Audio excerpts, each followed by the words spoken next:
Howdy, I'm Kate Kavanaugh, and you're listening to the Mind, Body, and Soil podcast, where we're laying the groundwork for our land, ourselves, and for generations to come by looking at the way every thread of life is connected to one another.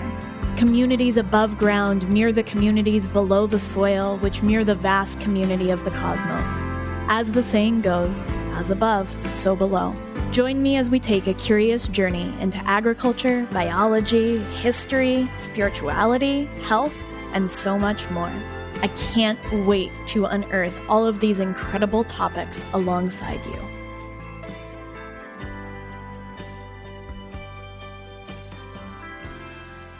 Hello, everyone, and welcome to the Groundwork Podcast, which is still under the title Mind, Body, and Soil Podcast because I am so slow, but I am dreaming of this full rebrand for 100 episodes, and hopefully I get there. Send help. Hi. My name is Kate Kavanaugh, and you are listening to the Groundwork Podcast, where we explore the threads of what it means to be humans woven into this earth. And woven we are, and weavers we are too. I don't want that to get lost in the sauce. I am so excited to be bringing you episode 93. I truly can't believe this. I'm actually looking at it and I'm like, this really is. This is episode 93. And I'm really excited about what we have coming up as we approach 100 episodes. This is a big marker for me. And I just want to dive into this week's intro, which I've been pre-writing and really considering. So I hope you'll listen to them because they're kind of weaving together where we've been and where we're going. So I'll kick this off and I'll say that, last year I read several books in succession that set me off down this path of wanting to better understand the materials that make up our world.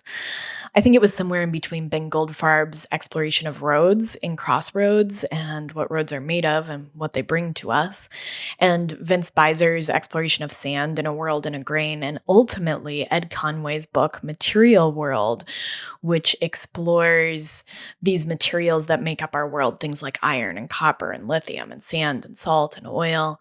And getting to talk to both Ben and Vince, who ended up being guests on the show, where we really explored the sort of tension between what I'm calling the built and the natural world. And as for Ed Conway, well, if you're out there, Ed, I've tried pretty hard and you are definitely one of my white whales, and I'm not giving up on having him on the show.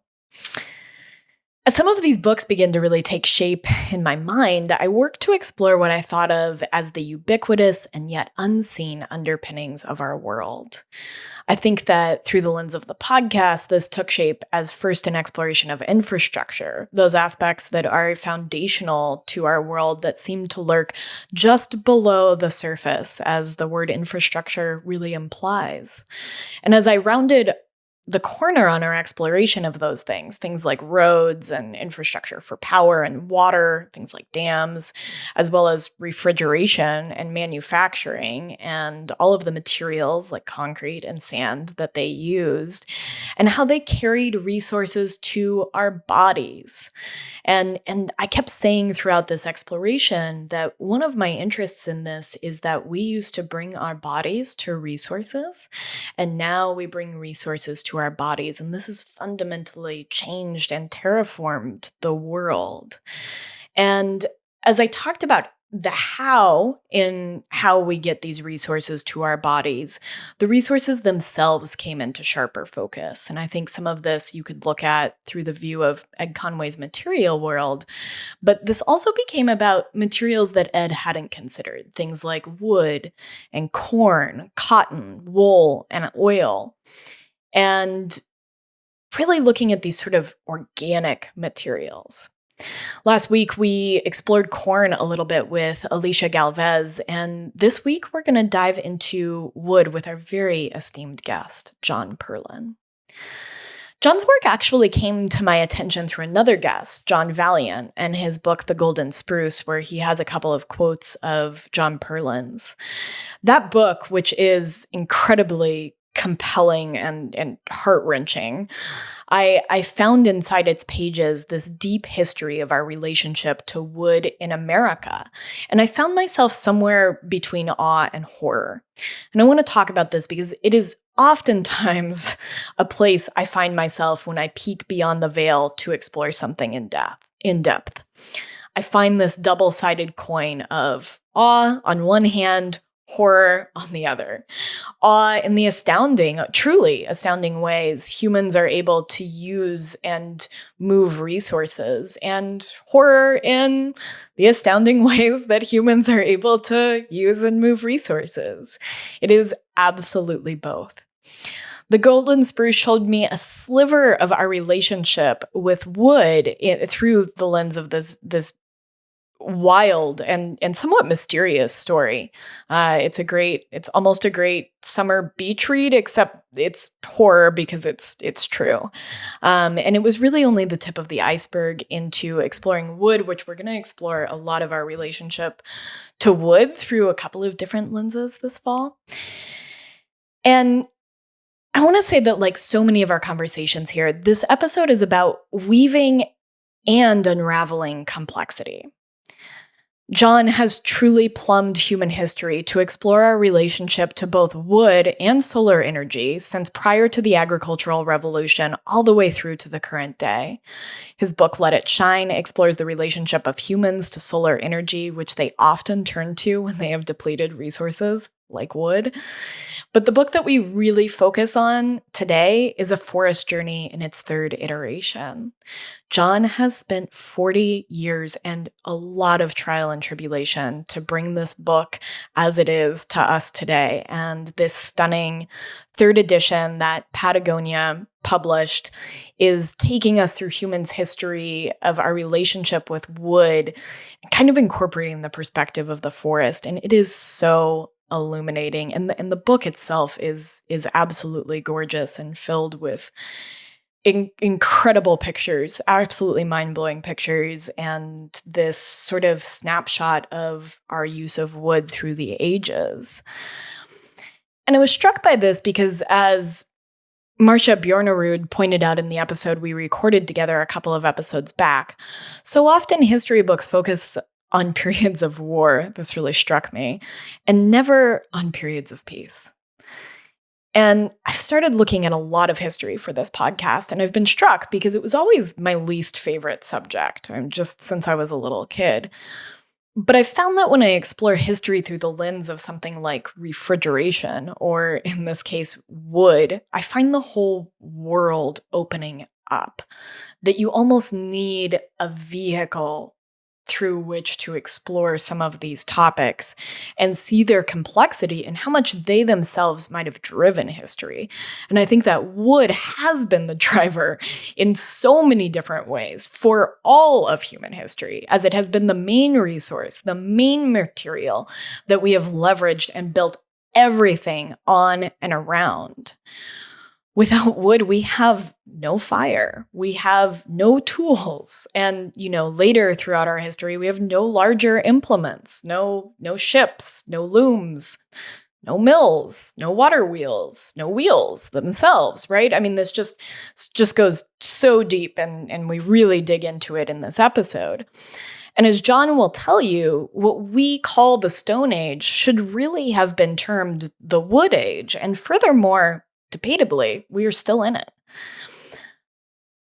I know that those of you that listen to this podcast frequently know how much we consider language, how much we consider etymology, and it's something that we take really seriously in this episode to see that the way that the word wood or materia really does shape our world. And as I think about language, I've thought a lot about our current digital age, which we're really building on silicon, which again is a material.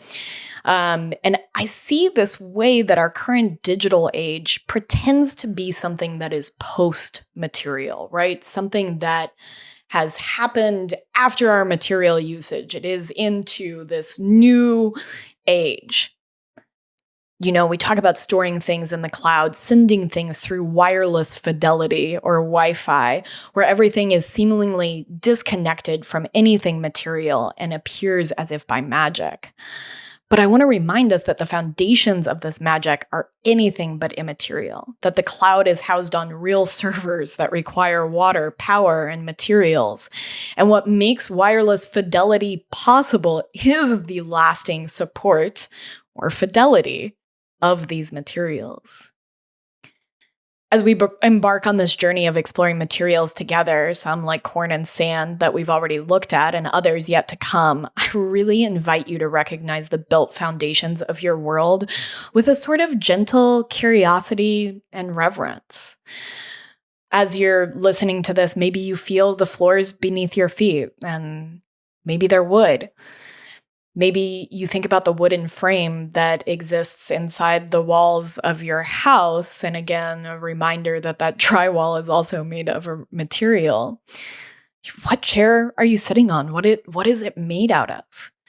Can you consider even just momentarily the copper that allows you to flip on the lights and to summon the sun as if by magic? What about the sand that's made glass in your windows or on the screen of your phone? Maybe you're listening to this on your phone. That screen is made out of a very specific type of sand. We are surrounded by materials that support us, and it is something that has come to be a complete awe to me to really consider.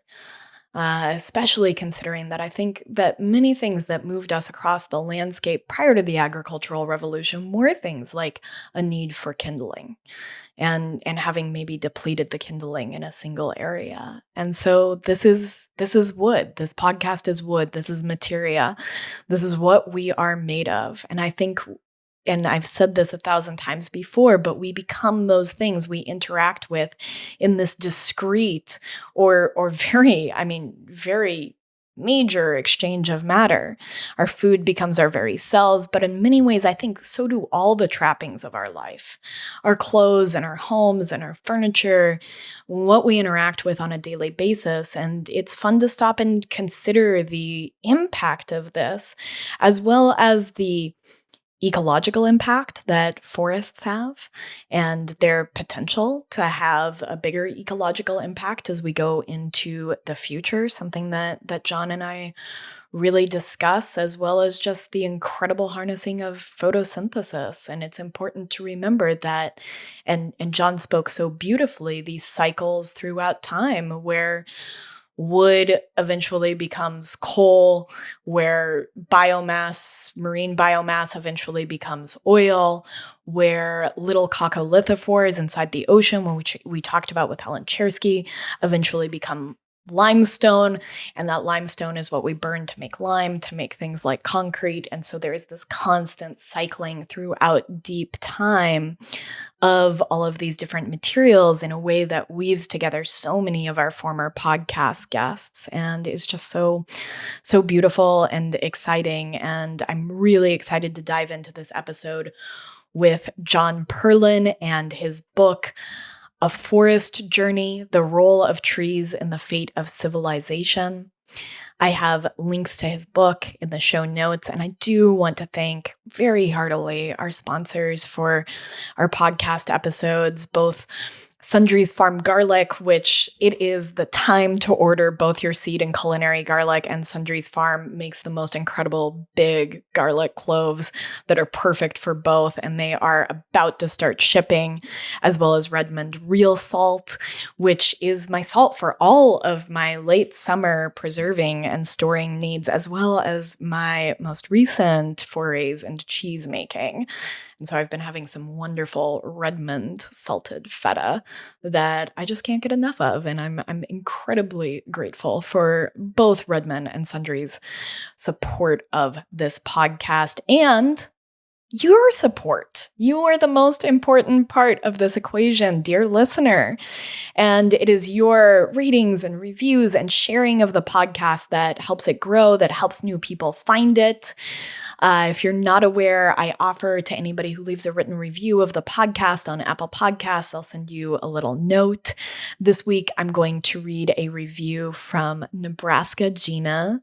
Hi in Nebraska, Gina, where she says that this podcast was life-changing, which I mean, this warmed my heart. I don't even know what to say.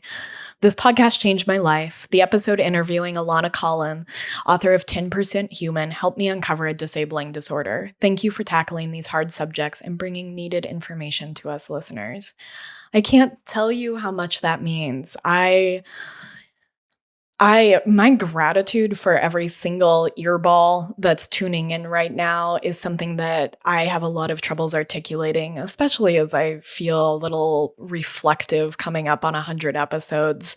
You are what makes this possible. And so if you enjoy this and you want to keep following along, we're going to dive back into human health a little bit. Coming up here, speaking of which, and into more materials and all kinds of things. So, if you're following along, hit subscribe so you can stay up to date on episodes and share it with a friend, share it on social media, drop me a note if you feel so called to, and just enjoy this episode with John Perlin.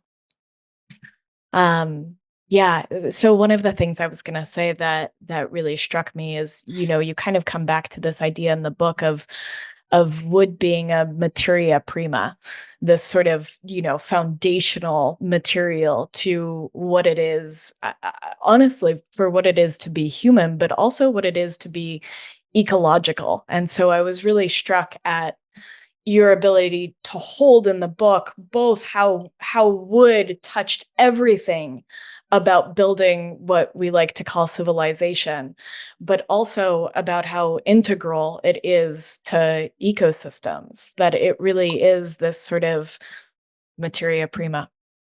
Well, yeah, well, that was the what struck me first was that here we had a mirror to look at our activities through. Mm, You know, that wood was sort of like the just like fossil fuels are today. The whole society is based on, yeah, because suddenly it came to mind. Not only was it the primary fuel, but also the primary building material. yeah, And yeah. so that's how I began this whole 40-year odyssey. Yeah, I mean, this is the book takes us through a journey through time, and I know that the book also took you personally on a journey as it has sort of made its sort of 40-year return. And so in some ways I think it's really beautiful. There are two journeys here, as we explore this book, and yours is one of them. Well, once I thought I was onto something very unique and yet should have been in everybody's face forever, I asked myself, well, what did these people think in each society over the millennia about wood?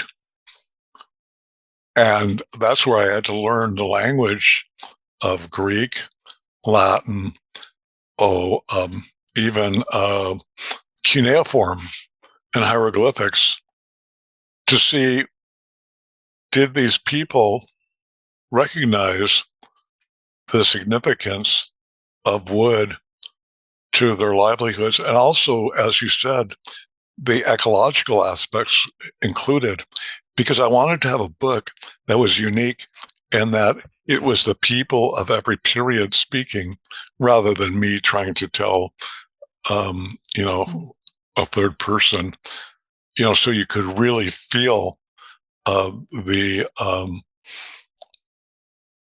reality of what I'm discussing. Yeah.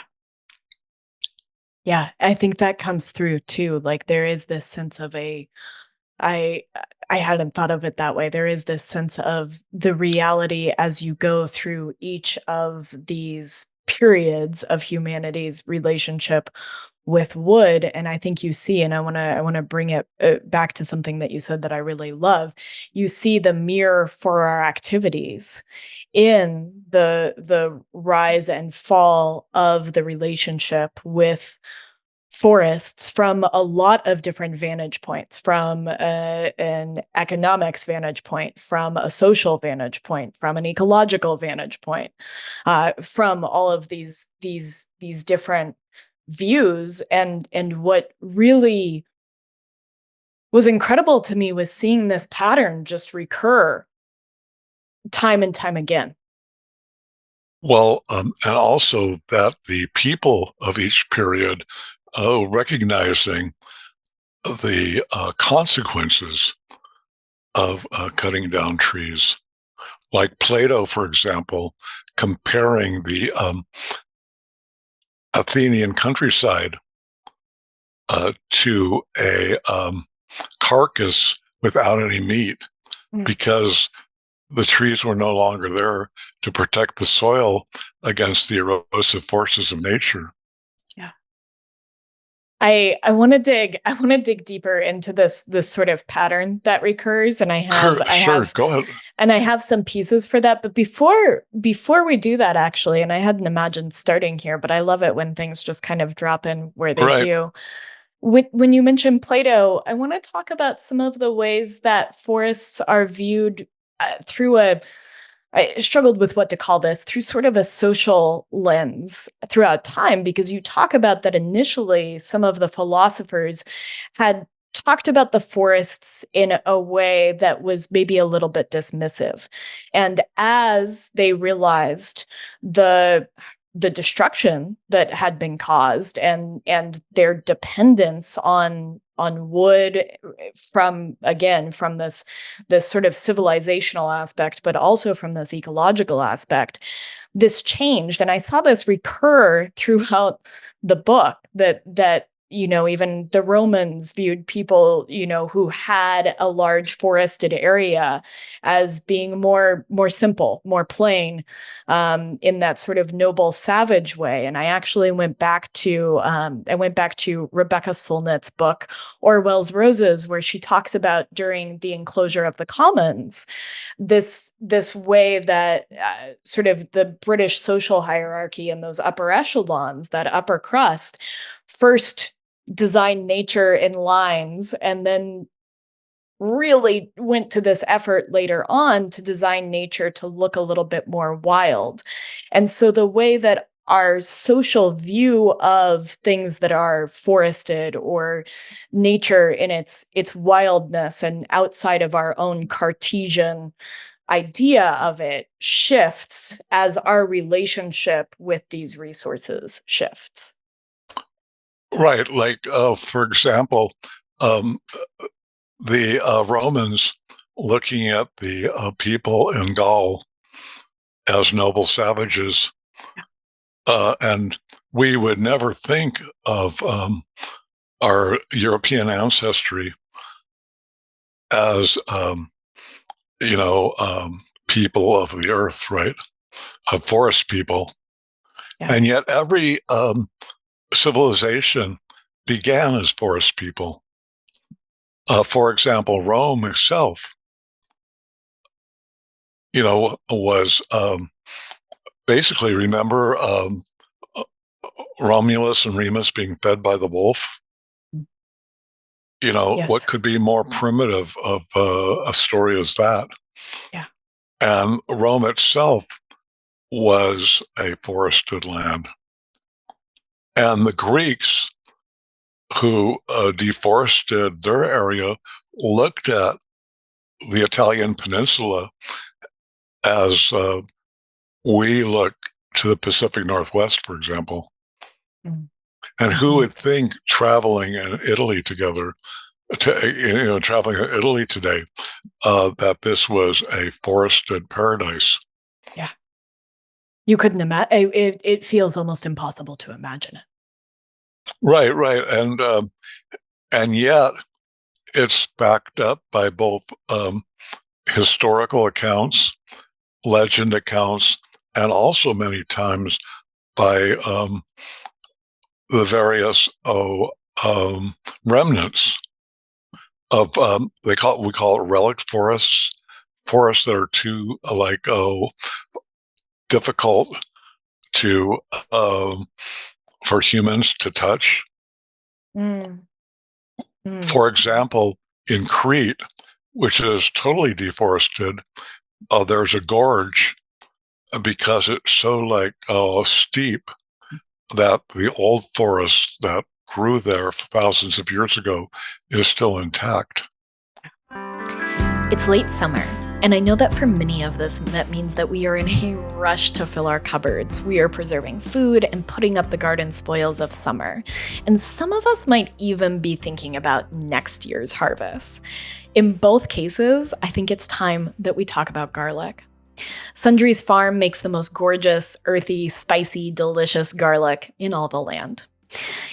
Sundry's farm has big, easy to peel cloves, which I feel is perfect for stocking my pantry over the winter because it means that I just need one clove per meal and it's quick and easy, but it also means that it is the perfect seed garlic. And I'm already thinking about planting my seed garlic for this fall because it means that come next summer, you will have more big cloved garlic.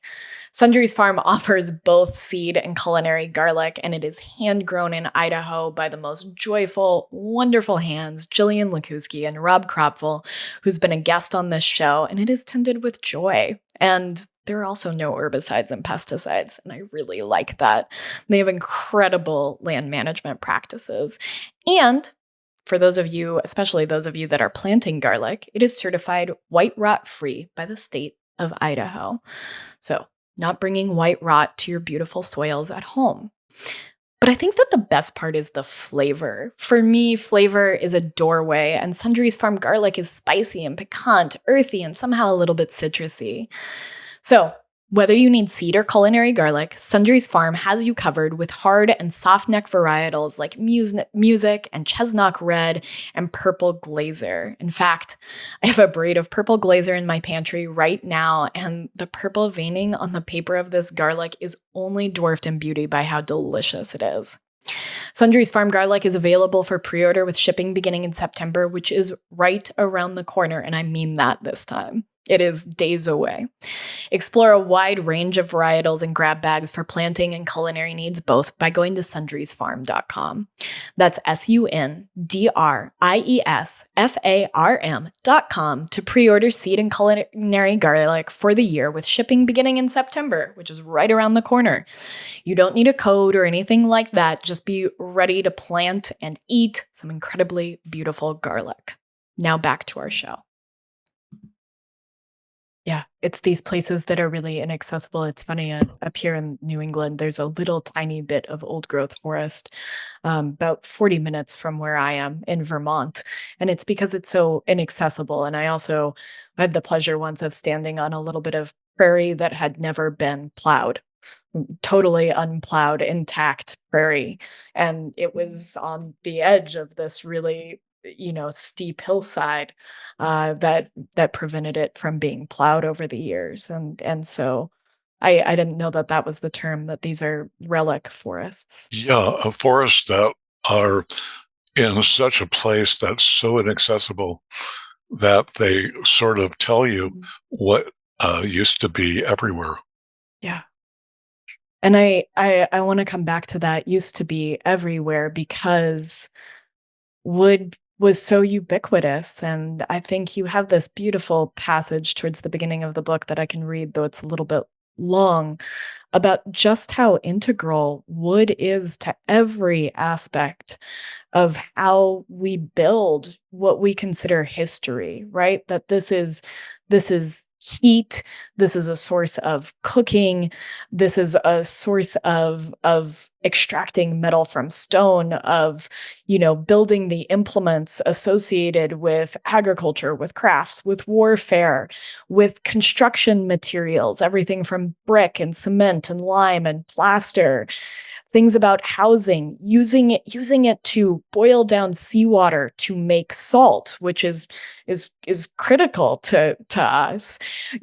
Melting potash and sand into glass, baking, um, making dyes and soaps, gunpowder, and then you go into transportation and every aspect of that, every aspect of melting down other metals that we are using for whether that's monetary or we're using as parts of axes or as parts of weaponry or hunting implements for locomotion, for mechanical power and electricity. I mean, this is materia prima. This is what all of human endeavor is built on. And I think, mostly what you cover is written history, but this is for prehistory too. And when we think Oh, about, actually, uh, go ahead. I do talk about the Stone Age Yeah. really being the Wood Age, for example. Yes. And also, I could send you, I did actually a longer piece after the book was published on how um, the idea of, indigenous people, Mhm. um, I read they, this piece, so we can dig into it. You sent this to me, and I've read it. yeah, yeah, that really fascinated me too, is this whole myth of the noble savage, um, because everybody at one time was a noble savage. And one thing that noble savages have in their, like, you might say, toolbox is fire. And as one colleague said to me, a few people can do a lot of damage with fire. Yes. Isn't that the truth? And we've been what Homo sapiens have been wielding fire for about 1 million years. Correct. Yeah. And you know, people have been talking about the extinctions in the last 50, 100 years, but now they're starting to talk about the extinctions. They call it the megafauna. Yeah. I mean, just think, why did the giant mammoths just disappear? Yeah. Because if you have the choice of throwing a spear at a mouse versus throwing a spear at a mammoth, you're going to go for the what is it? The calories for the buck, Yeah, yeah, your energy expenditure for the yield. right? You're not going to Yes. go for the little guys. No, you're not. And you track this across in that piece that you sent me, the Stone Age is really the Wood Age. You talk about, I mean, first of all, people are using implements. They have wooden shafts, wooden hafts. And outside of, flaking, anything, they're using fire for a lot of this. And you talk about whether it's the mammoth or the moa, or the giant sloths that mostly were decimated from humans as it is something that is being considered now, that hadn't been considered before because it was an easy source of really rich calories. Yeah, in Australia, you had like you had like mammals that were the size of Volkswagens, Yeah, yeah. I mean, you and talked they about a are no more. 1,000-pound kangaroo, and Yeah, yeah, I can't even imagine. Yeah, there are no more. and see, the thing is, not only is the size of the animal like what you'll go after. The unfortunate part too is that the reproductive cycle of the larger animals is much slower. Yeah, And so this ends up being no more moas, yeah. no moas. I I want to talk about this because I think that this, and I'm curious what your thoughts are because I think that this speaks to our relationship to, and we talk a lot about the word resources on this podcast, right? Because that's our food source that we're talking about. And when we're Right. talking about wood, we're talking about all these different things. And I see a lot of similarities there, right? The reproductive cycle of a mature tree is very long in the same way that the reproductive cycle, different different time frames, but in a same idea that a larger mammal is going to have a longer reproductive time frame. And so in each of these instances, we're talking about our relationship to the very thing that is giving us life. That is giving us caloric energy, that is giving us literal energy and warmth and heat and cooking our food.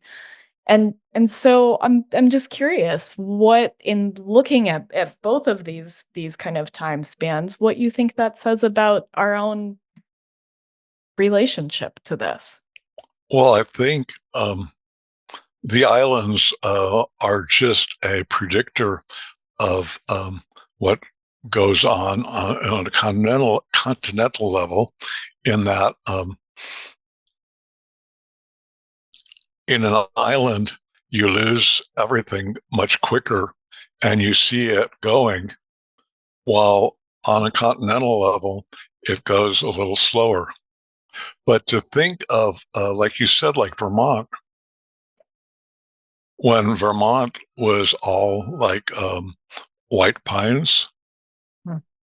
trees that grew 130 feet up in the air, that basically masted the great ships.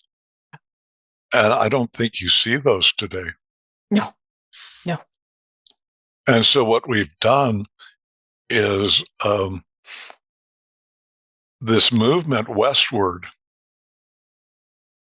where we mow down one area, then we move to the next, and we move to the next, and we move to the next, and leaving each other place bare and lifeless. I hope you're enjoying this deep exploration of wood with John Perlin. It is impossible for me to talk about materials that have been integral to what it means to be human without talking about salt. Salt is such a big part of what it means to be human. In so many ways, a materia prima in its own right, helping to fuel us, to maintain our electrolyte balance, and also to just make life a little bit more flavorful. I've been cooking, preserving, and hydrating with Redmond real salt for more years than I can count. Mined right in Utah, here in the United States, Redmond real salt is packed with 60 plus trace minerals left over from an ancient seabed that have been protected from modern pollutants. Their Relight hydration powder is, in my humble opinion, the best electrolyte powder out there. It is packed with trace minerals, bioavailable magnesium glycinate, and coconut water powder for something that's balanced, really tasty. I'm loving the mango right now, and perfect for fueling workouts, harvests, and these last hot days of summer. But let's move over to my kitchen, where I'm using Redmond to preserve everything from egg yolks to pickles to helping perk up the sweetness of applesauce. And lately, I've been using it in a variety of goat cheeses. But, and I think that this is the most important part, I keep a little crock of Redmond real salt in just about every room, and it's my daily use salt for just cooking anything, cooking a little bit of eggs in the morning, cooking a steak at night. And the reason is, first of all of those beautiful trace minerals. It's a delicious salt with a very complex flavor profile. And I love that it comes in a variety of coarsenesses and that I can order a 10-pound bag so I can keep myself rich in salt for months to come. I feel that you can deepen your connection to earth in this strange way, this relationship with materia prima, with salt, by grabbing some of Redmond real salt products, including whether that's a 10-pound bag of salt or their Relight hydration powder. They also have seasonings and smoked salt, by going to redmond.life. You can go to redmond.life, or you can just hit the link in the show notes, and you can use the code mindbodysoil_15 for 15% off when you go to redmond.life, or hit the link in the show notes and pick up some salt and support this amazing American company. And by going through that link, you support the podcast. So let's get a little bit salty and make life more flavorful together. And let's get back to this episode with John Perlin. Yeah. These cycles of denusion are kind of what I began to think of it as we denude a landscape. And I want to ask, at the end of that piece that you sent me, the Stone Age is really the Wood Age, you ask this question: why do we continue the same cycle time and time again? Have we not learned anything since our first arrival? What animal will be our last Moa? Exactly. Possibly, yeah. And so I actually want to pose that question to you, right? Because one of the things that's so present in a forest journey is that we repeat this cycle of depleting a resource, denuding a landscape, and all of the effects that come with that, right? All of the sedimentation in rivers, the loss of soil organic matter, following by the compaction of that soil, the way that we use it for agricultural resources, right? So we lose water, we're more prone to drought and flooding after we've depleted all of the forest in the area. And then we, just like you just said, move on to this next area of wooded or of fertility, of life-giving material. And then think of the word you just used, material. That comes from materia, which in Latin means wood. Yep. Yep. I have that And right the here in reason, my notes. right, right. And I found, and I include this in the book, linguistically, how important trees and wood are in reflected in the language, everyone's languages, Mm, Latin, Greek, um, Arabic, mm. um, cuneiform is like the Greek's hule means both matter and wood, Yeah. and the word, and I loved it when you keep on saying materia, material. Um, that's also the Latin word for wood, Yeah. meaning Because it's yeah, so basic. it's so basic, it's so fundamental. Like this is the matter of life, right? And that's the other, I mean, I think in Latin, the when you say material, materia, it comes from mater, which is Yeah, mother, right? It is exactly. all thing that it is life-giving. Right. And then um, what we do is we cut down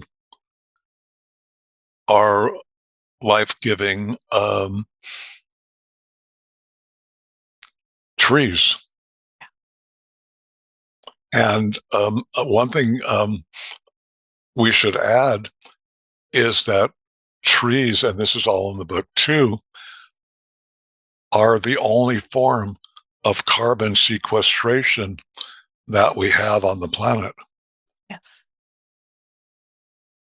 We try to devise, but no one's been able to do this, is carbon capture Mhm.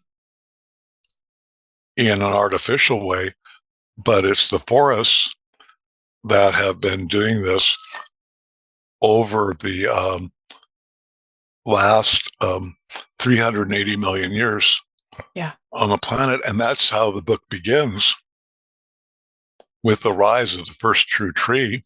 Mhm. And the rise of the first true tree brings on the capture of carbon and the exuding of oxygen, which made the planet viable for life on the land. Because prior to the first true tree, all life, except for very small animals, was all in the sea. Mhm. Well, and phytoplankton played a pretty major role in creating our atmosphere, if and I might be mistaken in that, in some of those early shifts in the atmosphere, towards more oxygen content. Well, actually, the trees, once again, fertilized Mm, the phytoplankton um, with the, okay, the phytoplankton require like skeletons. mhm. And Yeah. those skeletons come from um, the it's called um, the limestone. Yeah, calcium carbonate. And they Very require this entire cycle, right? right. And what happens is the roots, and this is part of the first true tree, 380 million years ago. The roots are primary in changing the carbon dioxide. We call it like carbonic acid, Mhm. which we usually call raindrops. And that very diluted form of carbon dioxide goes into the ground, the roots, through chemical reactions, create the carbonic acid. And so the carbon is captured and then flows down eventually into the sea, Mhm. which becomes limestone Mhm. and also becomes the skeletal calcium carbonate is what seashells are made of, right? Mhm. Yes. Yeah. And Is you this so? had yeah, it's incredible. Yeah. So I begin the book with the story of Archaeopteryx, the first true tree, and how it changed the world. And it created a very interesting cycle where the debris of the tree started to clog the very shallow seas of oxygen. And the only creatures that could survive were the lungfish Mm, because they could s- go step up on the debris and gulp oxygen. sure. And so then, because I don't know if you've ever seen Devonian fish, Some, yes, some of the very prehistoric looking fish, is that what we're talking about? with huge Yeah. jaws. So these little lungfish um, said, "Oh, this is a very terrible place to be," and so they scurried on logs Mm. to make Mm. land, and they became Wow. the first four-legged creatures Mm. to inhabit the earth, and they are like what we come from Yeah. is I call it Buster the lungfish, I love that. I love that. Yeah, and, and so here and you have trees creating the conditions and then also the ramp out of the ocean from for life on land to happen. right escaping sort of like immigrants escaping bad stuff Yeah. in the ocean Yeah. and actually being successful on land Yeah. because We just talked about migrating to abundance on a recent podcast, how oh we really all want to migrate towards towards the ingredients for life, towards abundance. so Archaeopteryx and I had the very much pleasure or you might say honor to spend 2 weeks digging Archaeopteryx fossils Mm, wow. and that's part of the that's actually the first chapter of the book Mhm. changing why the earth and Venus, which have equal amounts of carbon dioxide, are so different. One is a runaway greenhouse effect where nothing can survive. No animal, no matter how small, can survive. And the Earth being this Garden of Eden, and it's all because of the tree Archaeopteryx, which began the idea of tree and never ended to this day. Over 385 million years passing. And Yeah. just remember, ironically, all the coal we burn are just ancient forests. Mhm. That the Earth, in its intelligence, uh, buried and kept the carbon dioxide from life, destroying life on this planet. Mm. And now we who are sapiens um, dig it out and make the earth unlivable. Yeah. Yeah. Set it on fire. But this whole story, actually, it's once again we talk about movement. What could be a greater movement than from the first forests to now the burning of the forests, the ancient forests, which is coal, and ending up in a planet that's unlivable. Yeah. And that's why I say A Forest Journey is a story of both the extreme importance of wood for civilization as a material, but now even more significant for our survival. Yeah. It's interesting too. It mirrors, I think, in many ways, some of what happens inside of the ocean with phytoplankton, marine biomass becoming petroleum. That we Right, right. have we Well, have these deep cycles, and I just want to I what I really want to do is to draw attention to the relationship between coal and current forests and forests throughout this this journey through time. right. In fact, that's how we got to a very livable Earth was by burying all this matter. Once again, matter, Mhm, which were the Carboniferous. mhm. The Carboniferous was the age of plants, Yeah. the age of trees. And what's amazing is various trees become extinct, but for the last 385 million years, it continues there continues to be trees. Mm.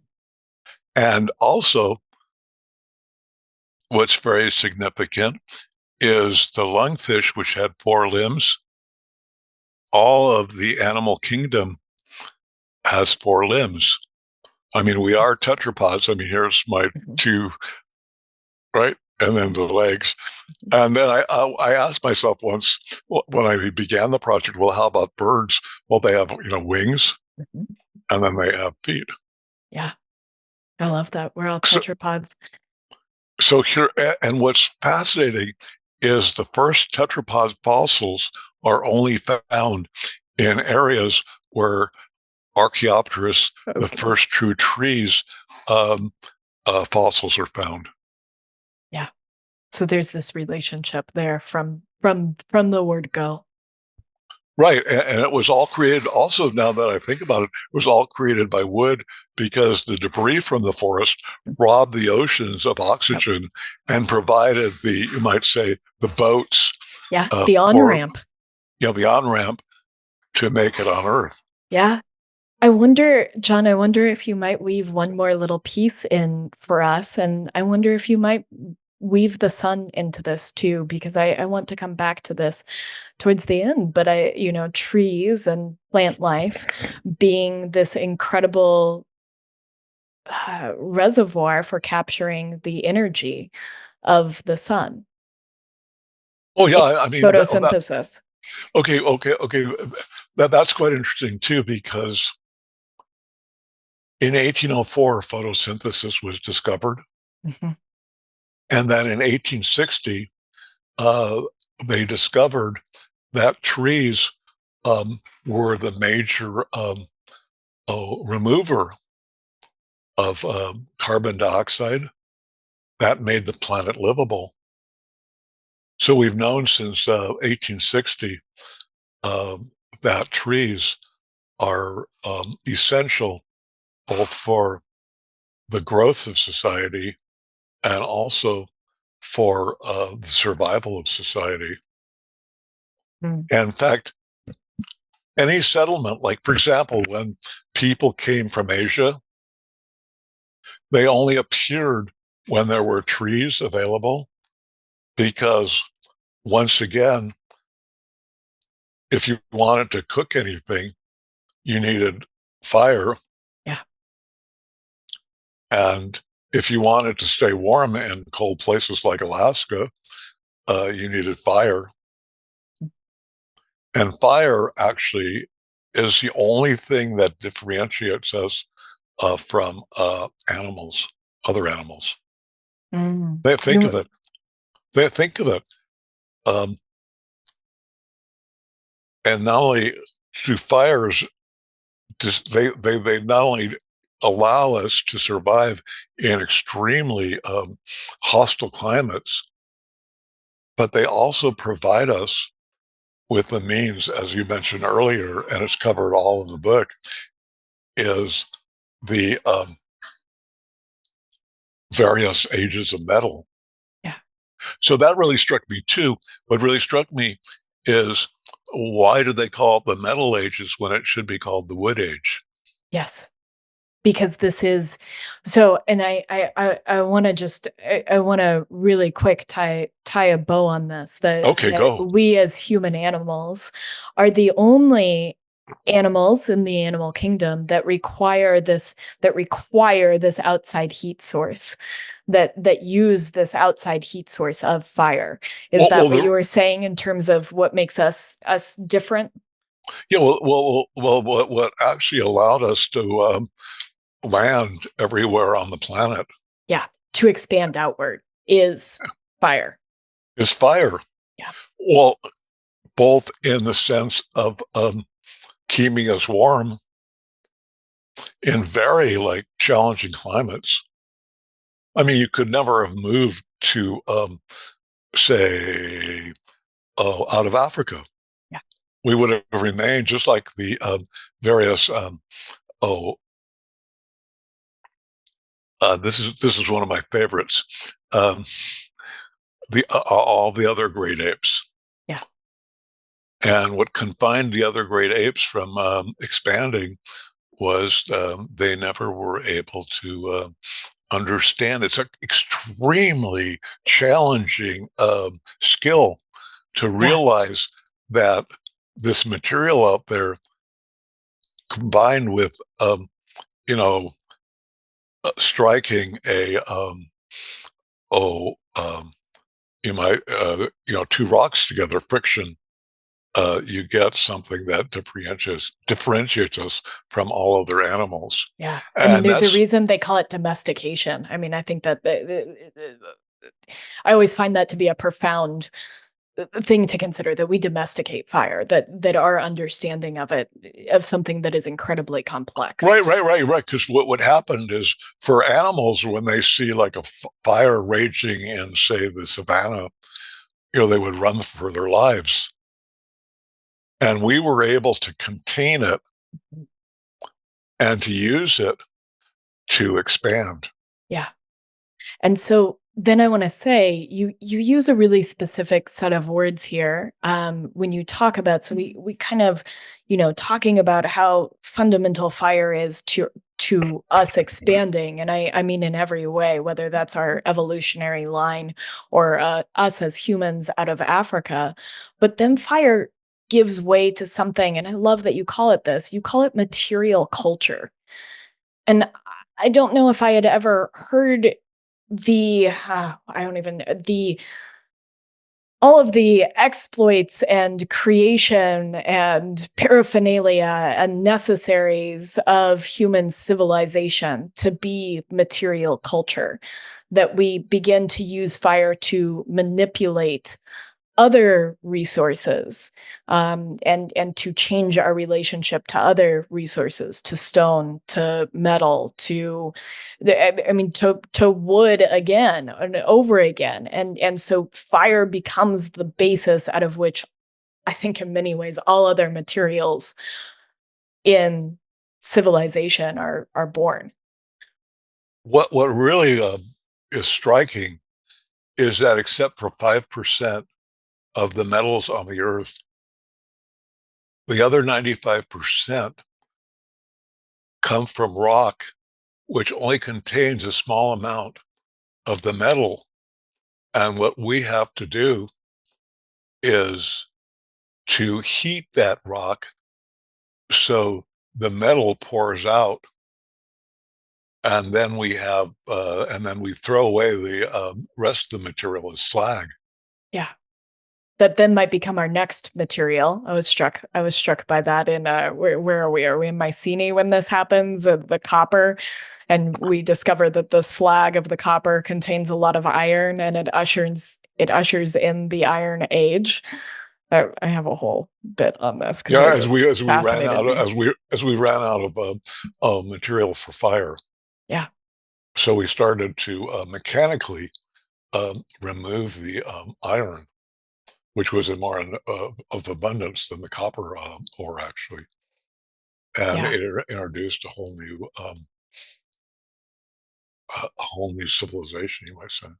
Yeah, But it did, and I got a little bit ahead of myself there, but okay, it just in terms of I mean what you're saying is incredible, and we've talked a lot on this podcast a little bit about some of the metals that have shaped things, and maybe the metals that we currently think are going to shape things in the future, which I hope we'll kind of circle back to at the end, but that 95%, and I want to go back to that 95% of these metals are bound up in stone and must be heated, and so many of the copper and silver and gold and iron ores that we begin to build all of this material culture from have to have fire, which have to have wood.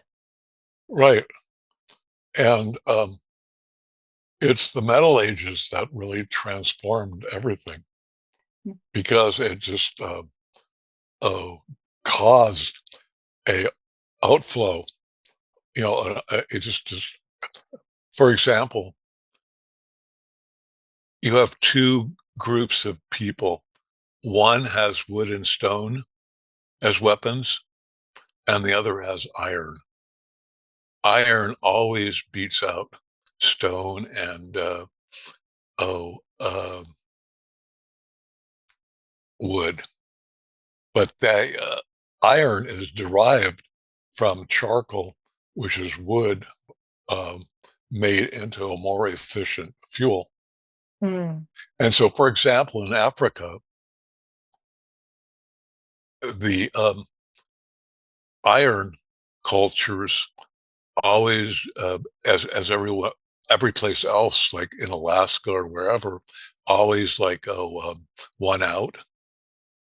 And so mm, the power elites of these cultures, um, they wanted to keep their grip on iron yeah. making, but as they ran out of wood in Africa, for example, and they didn't have coal. This is a Mm, really interesting story. We think of Africa as this dark continent where everything knowledgeable comes from the West. And in mm, fact, the Africans in certain areas were much earlier producers of steel than Europeans, but also this was very costly as far as wood went. interesting. Okay. And these cultures were able to maintain their power by having metal weapons. And so, what happens when you run out of the fuel that keeps your power, maintains your power? What happened in Africa is they began to trade humans for metal from Europe in the 1700s. And so the whole idea of slavery was to keep the African elites in power as they, burnt all their available fuel. And we know this because there's shipwrecks of European vessels containing bars of iron that were on their way to Africa to trade with humans for humans. Mm. I there's a quote in your book, and I thought it was I thought it was interesting. There's two pieces. They occur in the same paragraph, and one is a quote from a gentleman named Stockhammer, and he says, "The deforestation, the use of coal, these specialized workshops, and the exploitation of the laborers, they all give me a feeling that the past is much closer to the present than I assumed." And you go on to quote Ariel David, saying, as far as we can tell, the Bronze Age was an era of rapid progress, increasing interconnection, and massive wealth that was brought to a crashing end by a lethal cocktail of climate change, overexploitation of natural resources, and extreme inequality.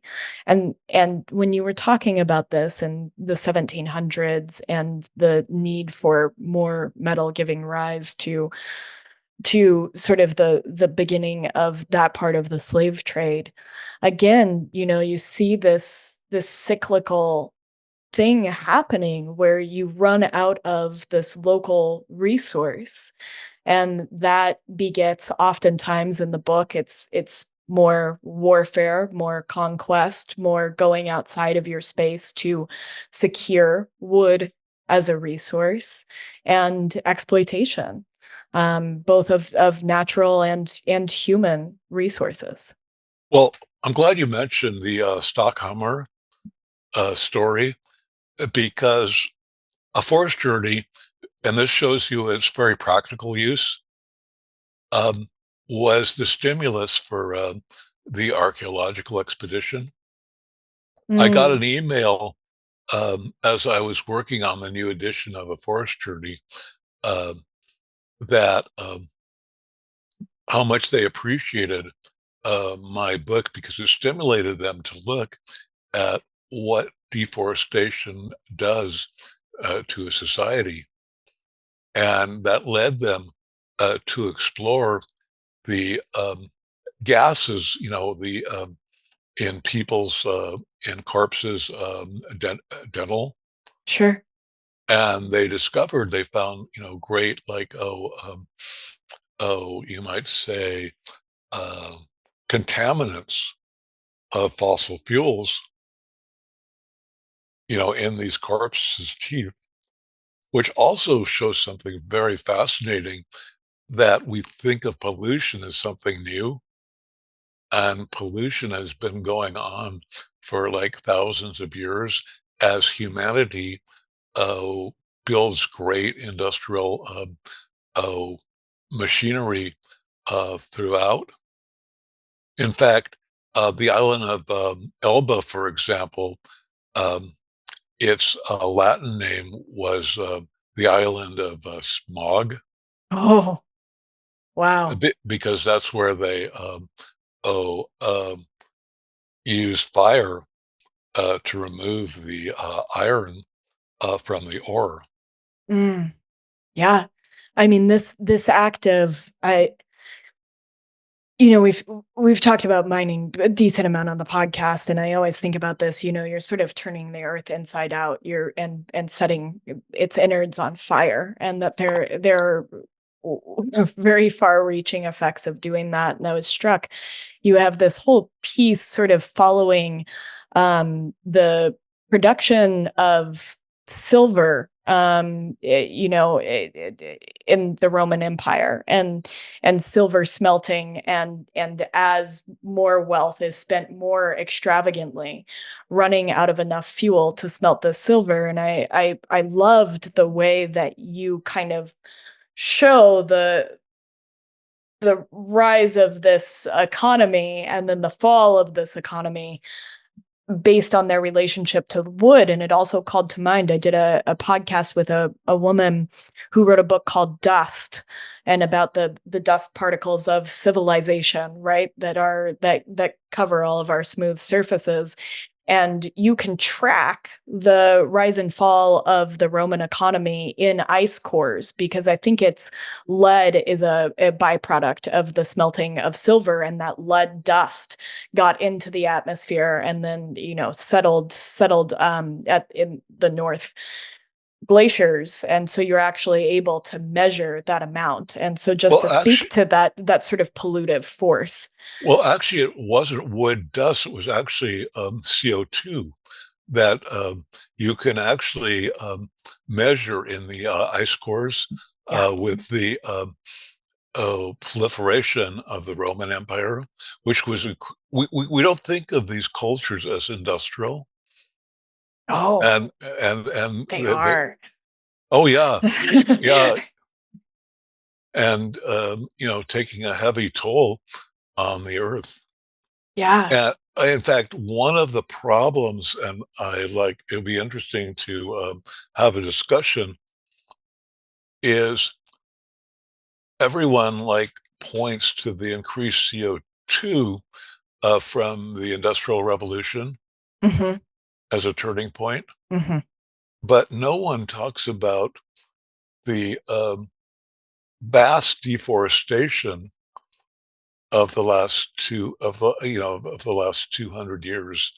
For example, that removed almost all the trees from America except for the Pacific Northwest. Yeah. Well, I mean, maybe we can go into that, and since we're talking about industrial, right? I and to kind of move into the story of New England, Oh, you're um, right. Listen, New which England. which I think is so New England's my fascinating. New England's my favorite place Yeah, for the trees. I mean, that's where I find myself right now. I'm in New England as we speak.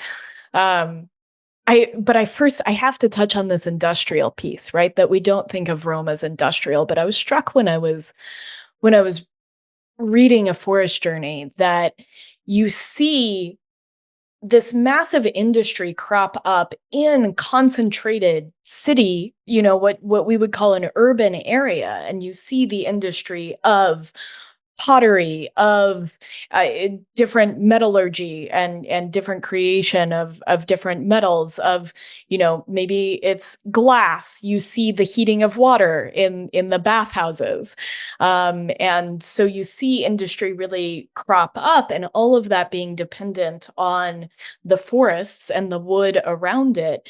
And then as those forests are depleted, industry is forced to move outside of the city, to move closer to the wood, to the resource that is necessary to make pottery, to smelt different things. And I was really struck because and we talk a lot about the inflection point that is the industrial revolution on this podcast, but that certainly feels very industrial to me, and that movement too, that almost breathing movement from concentrated city center and then back out again, also feels very similar to what we talk about when we talk about, for example, the enclosure of the commons and the ensuing industrial revolution in the UK. Well, even the Industrial Revolution, which was based, this is really interesting, is the Industrial Revolution was not possible in England because they lacked the wood, right? Mhm. Yeah. But then it took them 150 years to discover how to make coal as clean as charcoal Mm. so it wouldn't contaminate the metal. Mhm. So once they learned how to, you might say, char coal to make, Oh. clean Mhm. coal, then because England proliferated in coal, but to actually create the mines required tremendous amounts of wood, Yes. to hold up the the shafts, of uh, getting metal, getting Mhm. coal.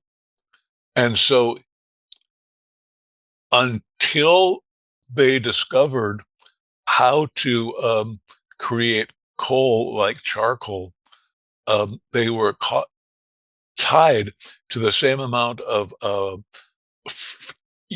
iron output as in ancient Roman times. But Yes. once they learned how to use clean coal, you might say, Mm. um, they were able to produce iron, which that we talk about the iron horse, for example. All the machinery was metal. Everything went gangbusters. Yeah. But in America, because we had so much wood, we didn't make that transition until after the Civil War. So, Mm. for example, the railroads in England, the trains all ran on coal. Mm. And until after the Civil War, all our locomotives ran on wood, Wood. Yeah. as an example. And all the iron that we produced, and we produced more iron than England, Yes. was produced from the forests of the Alleghenies. That's Yeah. why the steel industry was in Pittsburgh, was because the Alleghenies was a great like store of timber. Yeah. I was really struck by just as you come across and as you get into the history of America and the history of manufacturing in America, you see the ties between the Alleghenies and the steel industry, or the all the mills in New England, which you need timber to create.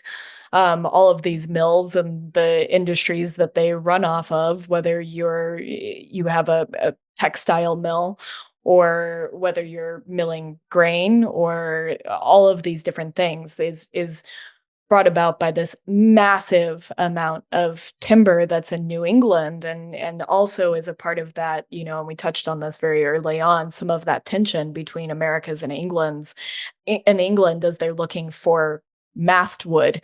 What was it? It was white pine, the 150-foot tall white pine in Vermont, Well, creating these ship okay, masts.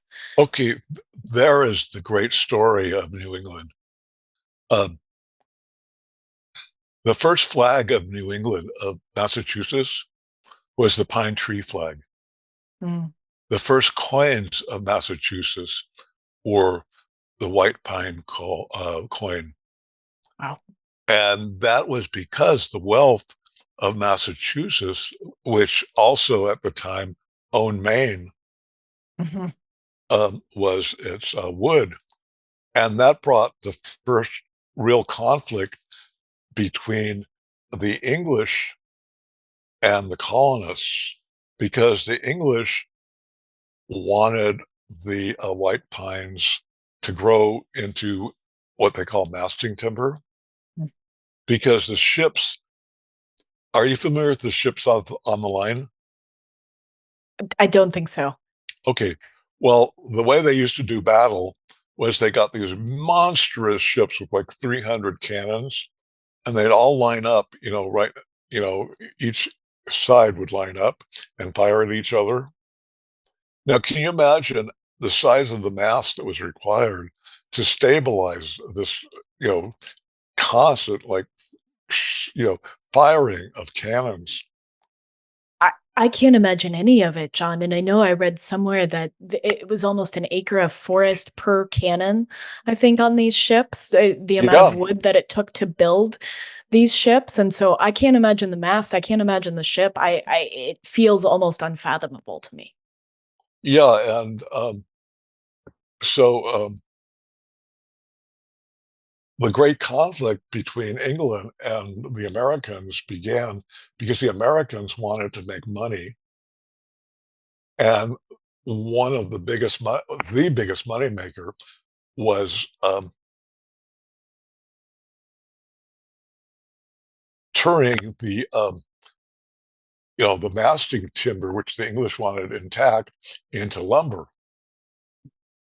because the old world, and that's why it was called the old world, because it no longer had big trees, depended on New England for lumber, which would bring the colonists great wealth. But the English wanted to see these, what they call sticks, these big masting timber, Mhm, intact. And so here you have the first big conflict between the Americans and the English, because, and this shows you how history is so alive, is the Dutch had blocked the very narrow straits of the Baltic, where all the large masting timber came from, uh, to block it, like the people in Yemen, for example, are blocking the straits, mhm, of Hormuz, I believe it is. mhm. Um, and so the English um, had to rely on the colonies to create to allow them to build these giant ships. of the line. Yeah. And so the first conflict arose over who owned the white pines of New England and who could use the white pines of New England for either for lumber to get a lot of money or for the English Navy to survive. And this finalized in the battle at Yorktown. You're familiar with Yorktown? Yes. And the Americans had formed a cordon of not allowing the English during the Revolutionary War to get their hands on, the masting timber. And the English thought the revolution would be a very quick thing, so they didn't look for other places. And so they ended up with a great surefit of masting timber. So they weren't able to relieve Cornwallis at Yorktown. Mm. And so the Americans defeated Cornwall, and now we have a country called the United States of America. I I'm just struck, I read an interview with you and I don't have the quote somewhere in here, but eh, yeah, you said that history is run by forests. And I'm struck in listening to this, right? That this is the history that we don't hear. We don't hear that we don't hear how much of this hinges on forests. Well, just think that we would have never peopled the whole Western Hemisphere if there hadn't been forests in Alaska where they could begin their trek Mhm. because they could not build fires once again. Yeah. They could not make shafts for spears. Mhm. Um, Also, something that I think is hard for us to imagine is the significance at one time of pottery for civilization. Oh, absolutely.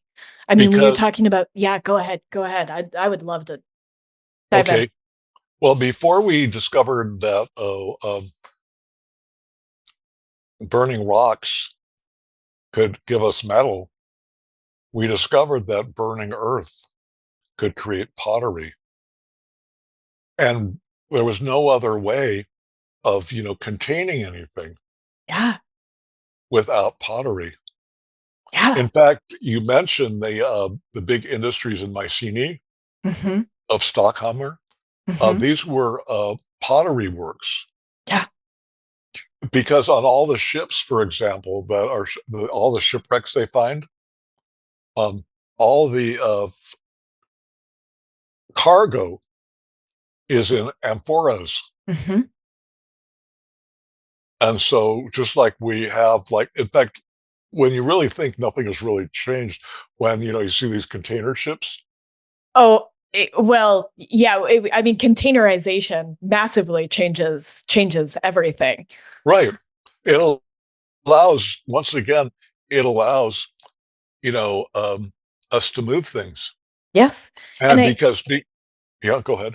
oh, no, I'm sorry. It was just very passionate about I mean, it heralds a whole new we call it containerization, that the entire way that we think of globalization shifts with I think it's McLean's invention of the shipping container. And so I think that we deeply underestimate how much a vessel, how much our ability to carry, to contain, to put something inside of another thing for easy transport absolutely shifts everything about our world. And with pottery, we're talking about the same and very different things with pottery and with the shipping container. There's a great history of the shipping container by Mark Levinson called The Box. So I'll leave that there. Well, actually, in another lifetime, I worked as a longshoreman. Fascinating. Okay. So I know the whole story of the evolution, because when I began the work, we would go into a hold Hmm. and we would, w piece by piece, uh, put the materials in a net, which they would, take out with a, crane. Yeah. And then, as I continued as a longshoreman, you would have this huge, like, box where you would, like, put the various hooks on the, various sides of this huge box. And the reason why this was devised in the first place was because we longshoremen, um, would, say, steal a lot of the, goods that were in the hold. Okay. Like, for example, I'll never forget the guys, like, with, once again, a container, a wine cask, Yeah. breaking its neck on the, hold Sure. and getting drunk. Sure. So Yeah. containers, like, stopped all this. Yeah. Yeah, I mean, they locked everything up. I mean, to this day, most shipping manifests don't actually you don't have to disclose what's in those containers. Right, but the first containers were pots, Yep. and the Pots reason and then butts, wooden staves that made butts, right? The this butts and is oh, yeah, casks oh, yeah, later on. they later on wooden casks, Mhm. and this allowed not only industry, but also, um, it allowed storage. It allowed both transport and storage. Yeah. So you didn't have to worry about next week's, Mm. harvest Yeah. or the end of the harvest because you were able to stow away a whole year's harvest. Yes. That And this changes. was all made possible by wood fires. Yes. And that what you just said, I wanna draw people's attention to that the storage of something, it for future use, I mean, Oh, it really it changed I'm not even sure what to say, it changes everything. well, I mean, can you imagine, like, you're dependent on the herd of, buffalo or something to make its way down, Yeah. and instead you have, like, in big containers, uh, stored in a cool place, uh, you know, the food, Mhm. especially And especially in an agricultural society, yes. where but as we see, um, what we don't consider necessities become necessities, in the containers, like computers and just remember that the ships which carry most of the, freight in the world, right? 90% of everything. Right, um, nothing has changed over the thousands of years, and it was only until this is a great story. Okay, for thousands of years, the only, all the ships were built of wood, right? Mhm. I mean, everything from, ancient Egypt to, the Industrial Revolution, they were all, like, on wooden ships. And then in 1861, are you familiar with the Merrimack and Monitor?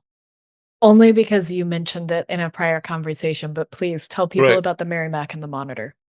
Well, what happened was the unions, the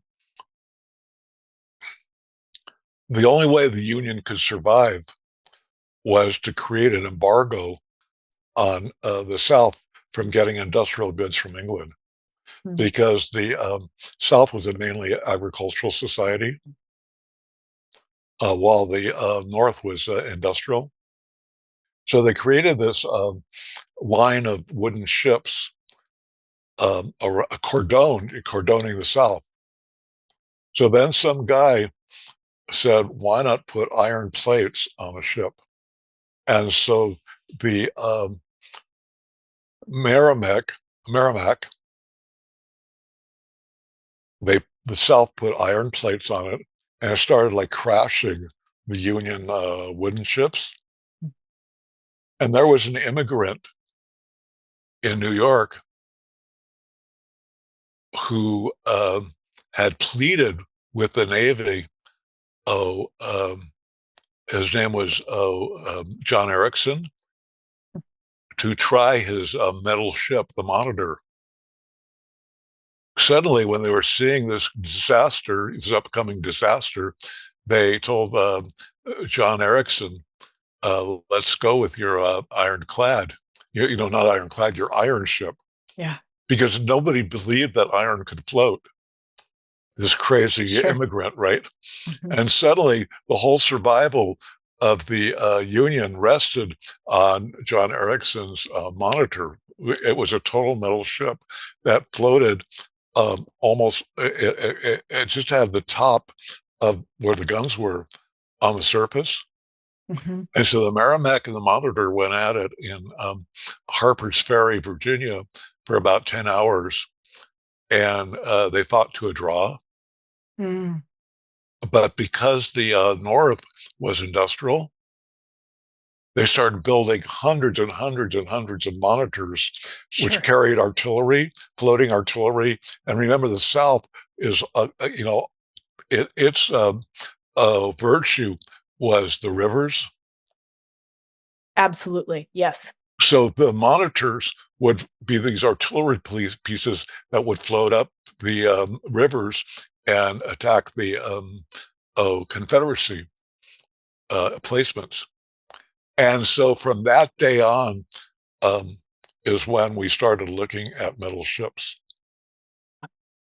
But Yeah. until 1861, um, from deep, deep antiquity, everything was made of wood. Yeah.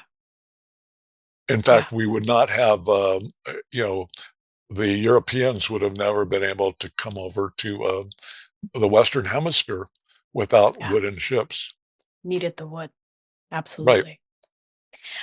And I want to clarify when the metal ship, it's iron. They coated it in iron. What was the Monitor? What was the metal plating on it? It Is it was, it iron? was, it was also Steel? iron. Okay. It was iron. We still can't have that iron. I mean, even as we transition into the making of metal ships, of iron ships, you require wood as the fuel source to create that iron. Exactly. So we see, once again, the entire significance of wood Yeah. and why I wrote A Forest Journey. Yeah. Because Yeah. I was amazed, I was amazed. People thought I was really nuts when I told them that wood was the basis of civilization. They This is thought 40 years ago, right? I just yeah, wanna set the scene for people. This is 40 yeah, years ago. yeah, people, I mean, I lost a lot of Mm. friends. They thought I'd really gone off on a wild, you know, this is just nut, right? Who had this idea that wood is the primary mover of civilization. I didn't realize at the time that wood was also the mover of the Stone Age. Yeah. Because can you imagine if you're a Stone Age person and you try to say cut a piece of meat without a handle? Mm. And the only reason why we thought of the Stone Age as Stone Age is because wood, disintegrates faster than stone. Mhm. Mhm. But it's called hefting, meaning hafting. Sorry, Hefting. hafting. Yeah. Hafting is the idea of using wood to make implements effective. And so, so it was really quite, I mean, I was spending 16 hours a day in the libraries learning all these languages and compiling this book, living outside and waking up every morning with grass on my hair and believing that I had something that was revolutionary. And Mm. there you have it right there. I see it in the background, Mhm. a Yeah, forest it's right journey. there. Yeah, it's beautiful. And this is its third iteration, right? I mean, over 40 years, this book and you with it have been on quite the journey. Oh yeah. Oh yeah. Like Harvard, for example, published a edition and they named it as one of their 100 great books. Mhm, And they also, along with people like E.O. Wilson, you're familiar with mhm. E.O. Wilson? Oh, yes. So E.O. Wilson, Stephen Jay Gould, and myself got this award. Mm. So from living in someone's backyard to talking to you today has been quite a journey.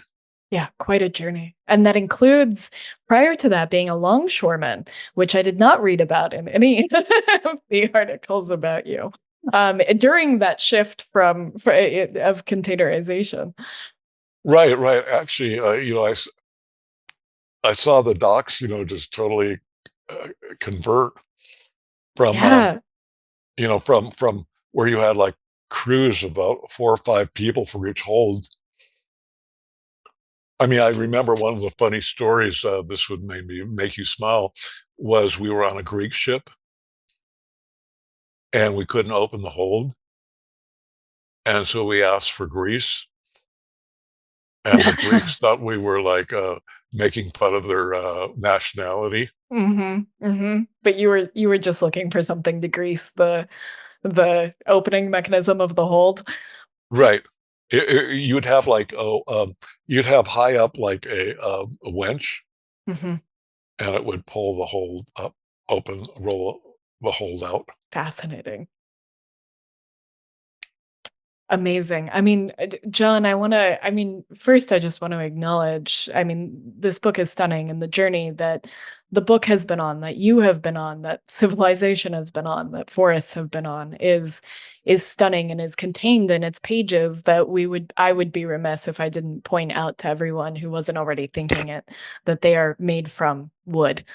That this book is itself wood, and all paper Well, with just it's it. just well, actually, the word for a book is from libro, for example, in Spanish. Mhm, Oh, book two. It all derives from the etymology is like leaf mhm, and from bark mhm.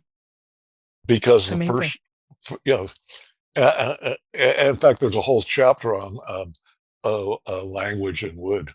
Yeah, I really liked that because etymology is something we discuss a lot on this podcast because I think it really illuminates, I think much like this book does, those things that we have forgotten that are so fundamental to how we have built culture thus far, that we build on these things, which includes the words we use, and they become lost to us, these ideas. And I think in the way that the forest became lost to us time and time again throughout civilization, to the point that people thought you were a nut for wanting to draw attention to how history is built on wood, is run by forests, is a part of this. Well, actually, it continues because as they're starting to like focus on the what were called the oh, indigenous people. Mhm.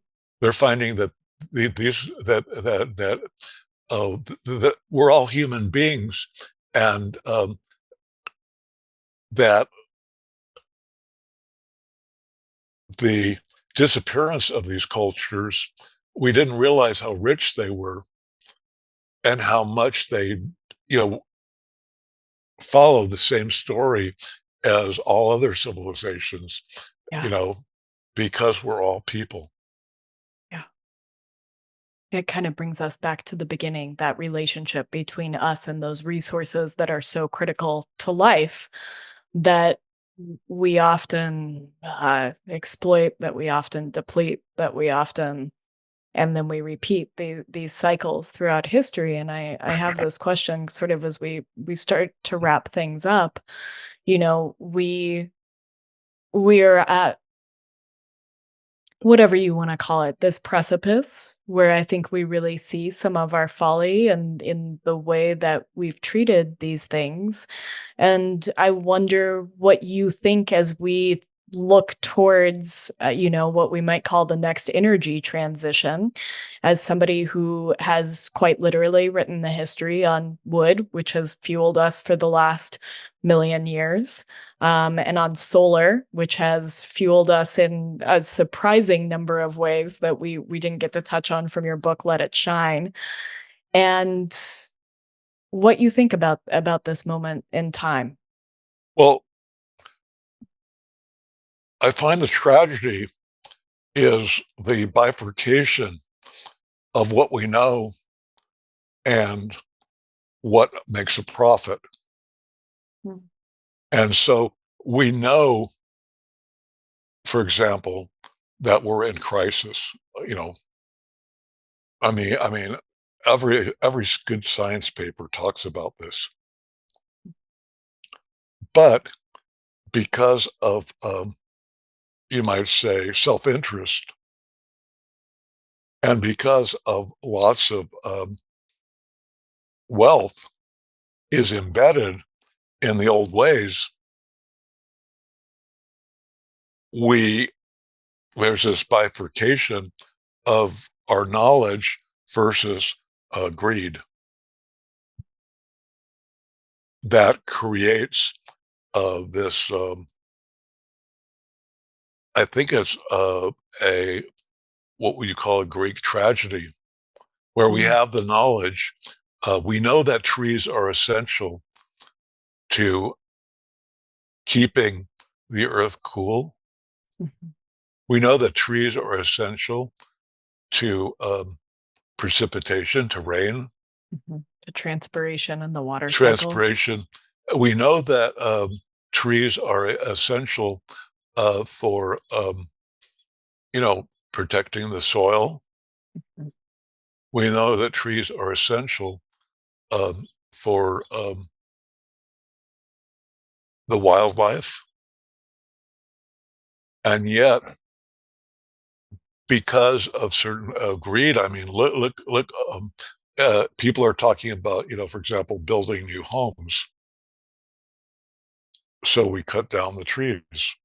In fact, one of the ironies um, is in the 1860s was the discovery that trees uh, were the mechanism for making the earth habitable. This is like what, 100, two uh, 30, 50, 150 plus years ago. years ago, that they discovered scientifically that trees were essential to uh, habitation on the planet Earth. And yet, the essential, you might say, the essential uh, mechanism is the large branches, the large trunks that hold in the carbon Mhm, is what they discovered. But it also, the bigger the trees got, the more our eyes, or our ancestors' eyes, saw these trees as material, you know, mm, and this is what attracted us to cut them down. Just yeah, like just like we talked earlier about the size of the animals. yeah. Yeah, and you have some in a forest journey, there are some pictures that are, I I don't have words of people standing with these stumps, or in diameter of the main shaft of these absolutely unimaginably massive trees. So once again, we had this dichotomy, like just with the losing of the megafauna, Mhm. we lost and we're losing the mega trees. Yeah. And once again, the attraction is one tree that's so large to cut down, you get more of your wood product. Yeah. Just like when you kill a mammoth, you get more of your protein. And so this creates, it's almost like a Greek tragedy Yeah. where the origins of life on Earth, the trees, are cut down and create a dead planet. Mm-hmm. Yeah. That we cut off the very thing that keeps life living. Exactly. Very well said. And so suddenly, uh, at the end, no more. Yeah. In fact, this is covered in an ancient Greek um, oh, story where there was this king who hated trees. And so he just relished in having, his timber people cut down the trees. Suddenly they came to an old growth that they knew was blessed by oh, the goddess of plenty, and they refused to cut it down. But the king, because they thought, it was, divine, Mm-hmm.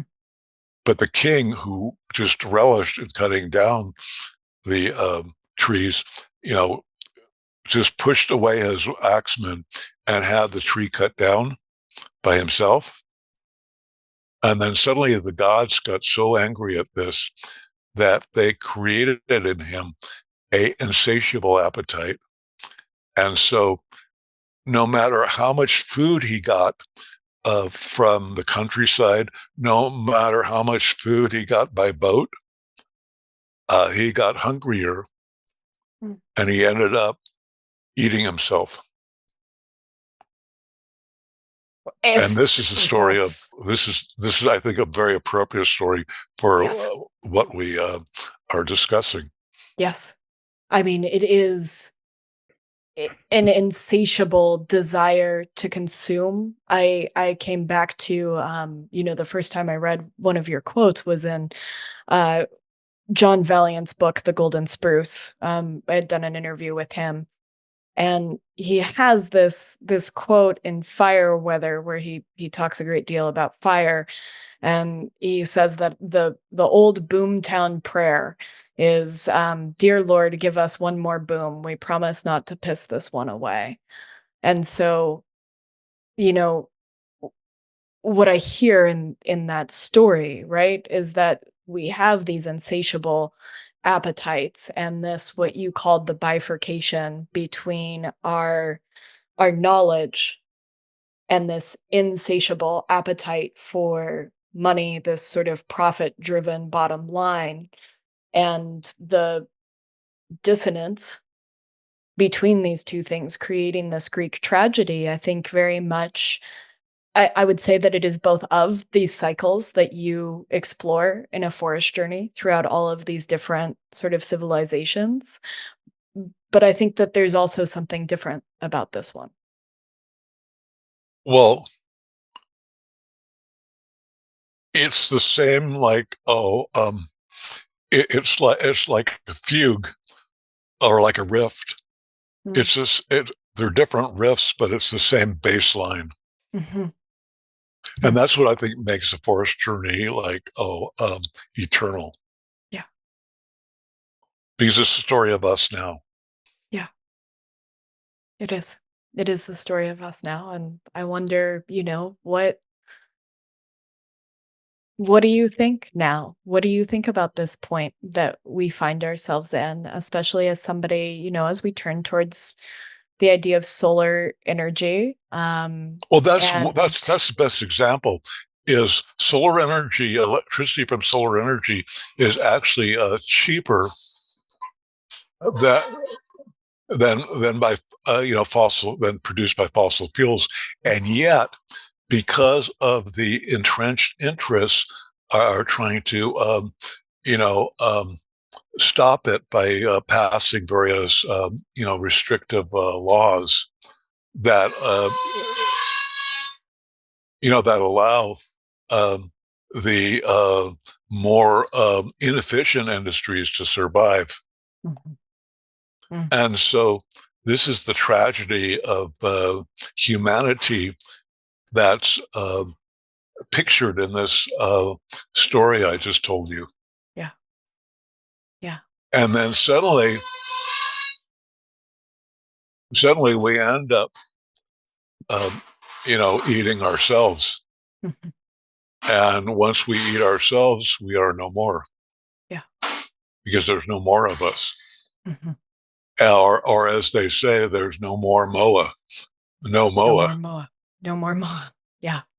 Yeah, I mean, the etymology of consume, I think, is to break into parts in a way that it can never become whole again. That's the gist of it. I could look it up, but we consume ourselves, right? We Right. we break it all apart.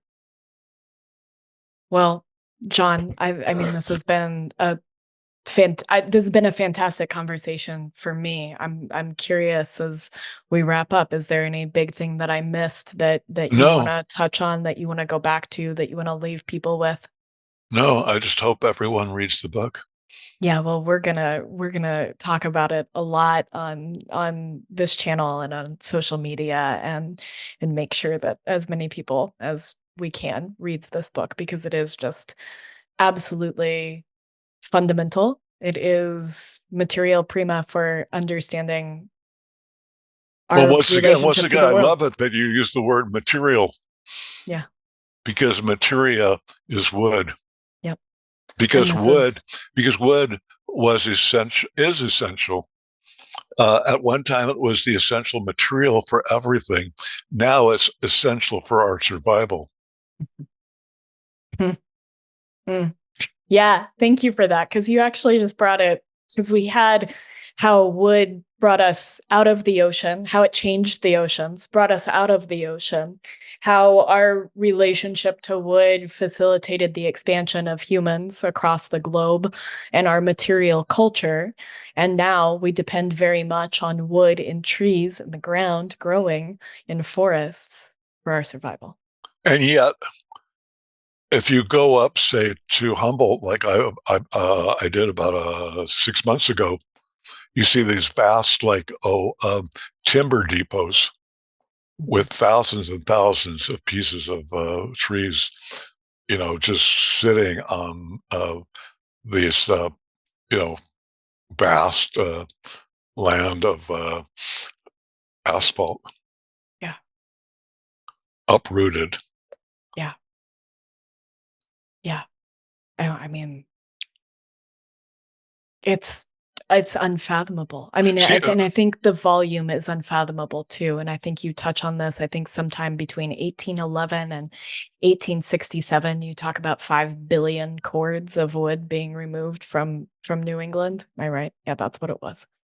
oh, Um, yeah. and go ahead. I just think the No, volume go ahead. is it's beyond our imagination, right? It's what Timothy Morton calls a hyperobject. Like, it's just something that is so big in comparison to us as humans as to be almost unfathomable. Well, actually, what I find fascinating is the Epic of Gilgamesh, which was written like 5,400 years ago, Mhm, actually lays out the whole story of a forest journey mhm, where, and this is what happens every time. Like, for example, when people first saw the giant sequoia, mhm. they looked in amazement for about, an hour or two, and then they started rapaciously cutting them down. And this is exactly what happened in Gilgamesh, is they went from you know the lowlands of Mesopotamia to the great forests of and this is also ironic when you see a say a television show focusing on Iran or Iraq, Mhm. and you see these mountains. There's no trees at all. And yet, at one time in the age of Gilgamesh, these were the great forests. And so Gilgamesh and his men look in my admiration of the trees, Mhm. and then about 5 or 6 hours later, they start cutting the trees down. And according to the oh, story of Gilgamesh and the cedar forest, is they create something unfathomable. They see the trees flowing down in rafts, down the rivers, Mhm. and they see like totally bare mountains above. And actually, one of the participants looks at all this waste and looks to Gilgamesh, who's a king, and says, I think we've created a wasteland. What will our gods say? Yeah. And that's appropriate for this moment. Yeah. You know, we've created this wasteland. What will our gods say? Yeah. And this was written down 5,400 years 400 ago. years ago. Yeah. We are just repeating a Right. story. And Yeah. that's why, sadly, and that's both the reason why the book is so like appropriate for this moment, but also it's sad that it's appropriate for Mhm. this moment, because it rings true to this moment. Yes. But I think that's important. You said something at the very, very beginning of our chat, right? That we need a mirror to see our activities. And I think that in a forest journey, I mean, it's all these different mirrors. We see ourselves mirrored in all of these different points in history, in all of this different relationships with materials, with all of these different relationships of different stories throughout these time periods. It's the story of us. Yeah, is the story of us. And I want for everyone to read it. We will have links to where to find it in the show notes, and links to you and your work. Is there any other piece you want to say before we I think we I think we've we said it? covered. We Oh, this was a great. I don't know about you, but this was a really great podcast. Oh, this was John. This was an absolute honor and a delight and a pleasure. I am I'm so grateful for your work. I'm so grateful that you pushed through all of those people telling you that this was a nutty undertaking, because it's so absolutely vital, so fundamental to our understanding of ourselves to understand this story, and that you traversed the 40 years it took to put this version on myself. I'm Well, grateful for your journey. well, actually, I was surprised, by what I discovered. Yeah. I had no idea it was like, I've done this before, like in the a jungle, Mhm, where you start off and not knowing what you're going to see, mhm. and actually, that's the story of a forest journey, because I didn't realize how long it would take, and what a journey it would be, and all the wonderful people I would get to know. Mm, I love that. I love that piece too, right? And I think I tell people sometimes the podcast is I am not comparing it to the book. Your undertaking is very different than mine, and I wanna be clear when I say that, but, that sometimes I feel like I'm feeling around in the dark for what it is, and yet I have created this journey and sort of chasing these rabbits, and these exploration of materials and what civilization is, and these stories of us, of humanity. And it's incredible where it takes you that you don't expect, and certainly the people that you meet along the way. Yeah, and I met so many fascinating people. I met, for example, this um, one archaeologist, for example, who discovered that Africa was making steel 1,000 years before the Europeans took credit for it. Yeah.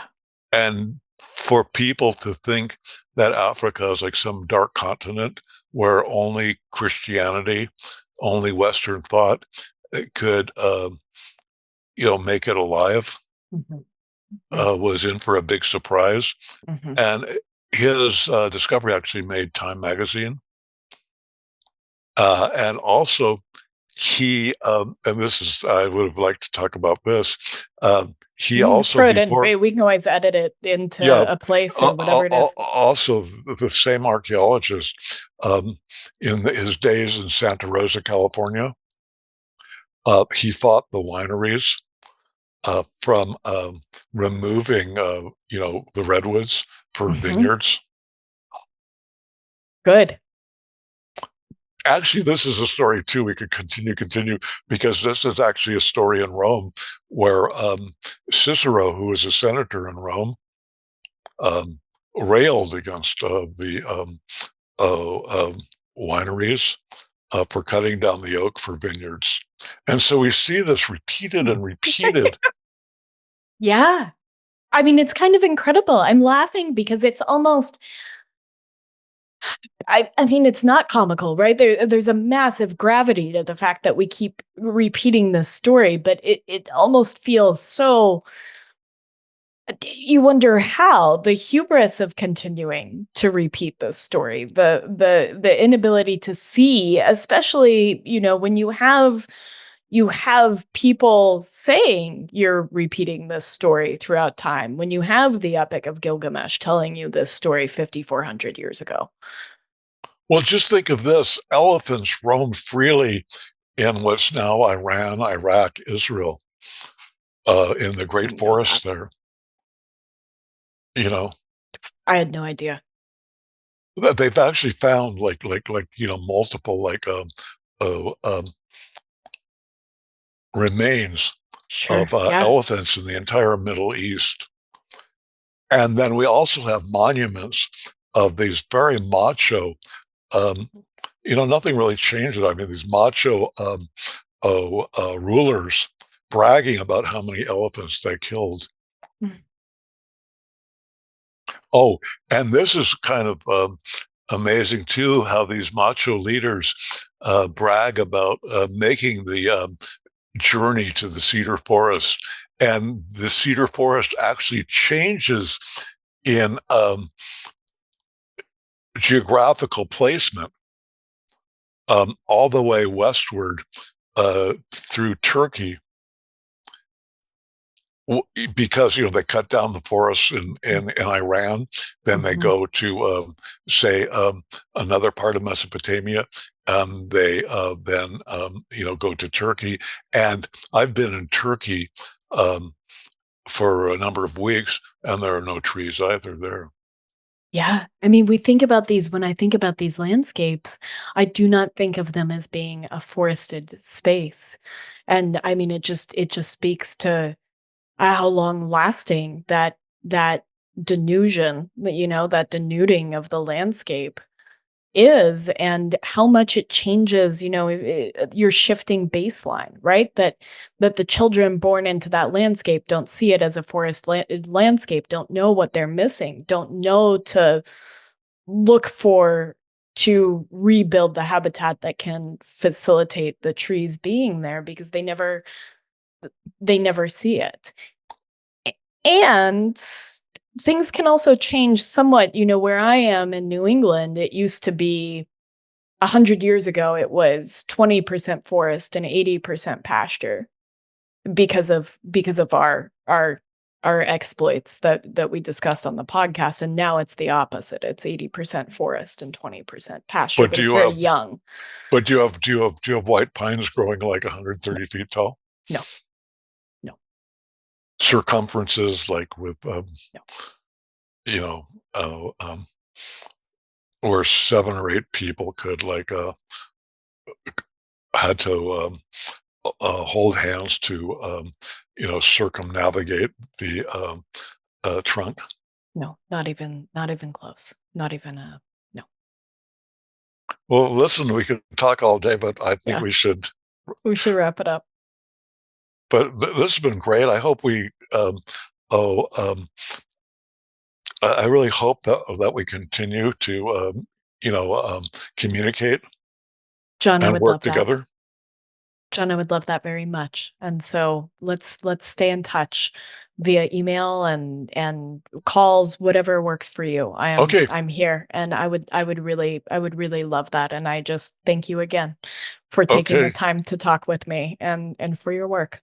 right. And any way you can, by the way, this book is unique too, because no trees were cut down to make the pages.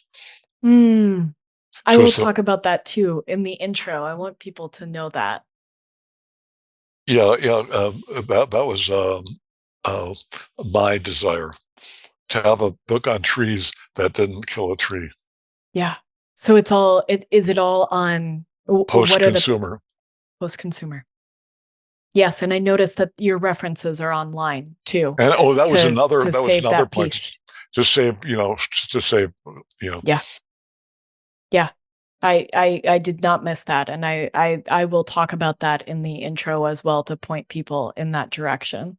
Um, I really do. John, I would love to stay in touch, and thank you for Okay. sharing so much of yourself and just for this entire exchange. Yeah, my pleasure. Okay. We'll talk soon. Okay. Bye-bye. Okay. Be well. Bye. Thank you so much for listening to this episode of the Mind, Body, and Soil podcast. If what you found resonated with you, may I ask that you share it with your friends or leave us a rating and review wherever you listen to podcasts? This act of reciprocity helps others find Mind, Body, and Soil.